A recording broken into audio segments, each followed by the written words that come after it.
बहुत समय पहले एक मंदिर में श्री संपत कुमार भगवान की भव्य प्रतिमा विराजमान थी।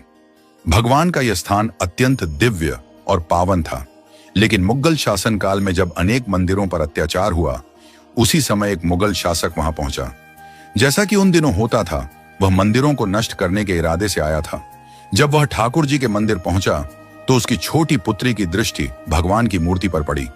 वह बालिका उस मूर्ति को देखकर अत्यंत आकर्षित हो गई और बोली, यह गुड़िया मेरे लिए ले चलो। मुगल शासक ने अपनी बेटी की प्रसन्नता के लिए मूर्ति को मंदिर से हटवा लिया और उसे दिल्ली ले आया। वह बच्ची ठाकुर जी की मूर्ति को गुड्डा समझकर नहलाती, खिलाती, पिलाती और उसके साथ खेलती। लेकिन वह मूर्ति कोई सामान्य गुड्डा नहीं थी, वह तो साक्षात ठाकुर जी थे। उधर दक्षिण भारत में श्री रामानुजाचार्य जी रात्रि को शयन कर रहे थे। उसी समय ठाकुर जी स्वप्न में प्रकट हुए और बोले, स्वामी, आप आनंद में हैं और मैं यहाँ एक बालिका के खिलौने के रूप में रह रहा हूँ। वह मुझे गुड्डा समझकर खेलती है, कृपया मुझे मुक्त करें। रामानुजाचार्य जी बोले, प्रभु आज्ञा दें, क्या करूं? ठाकुर जी ने उत्तर दिया, जल्दी आओ और मुझे यहां से लेकर जाओ। रामानुजाचार्य जी तुरंत अपने हजारों शिष्यों के साथ दिल्ली की ओर पैदल यात्रा पर निकल पड़े।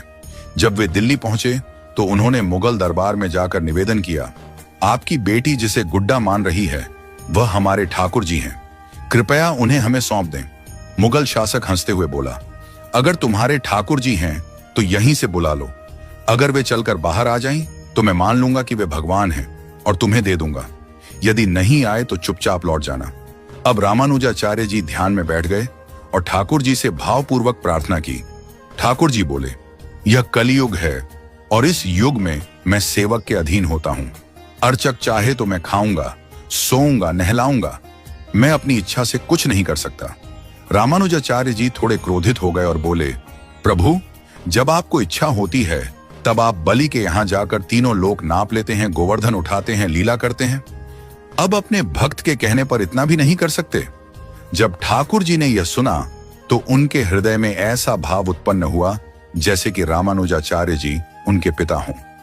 यह प्रेमपूर्ण संवाद इतना सजीव हो गया कि श्री संपत कुमार भगवान की मूर्ति स्वयं चलकर उस कमरे से बाहर आ गई और जाकर रामानुजाचार्य जी की गोद में विराजमान हो गई।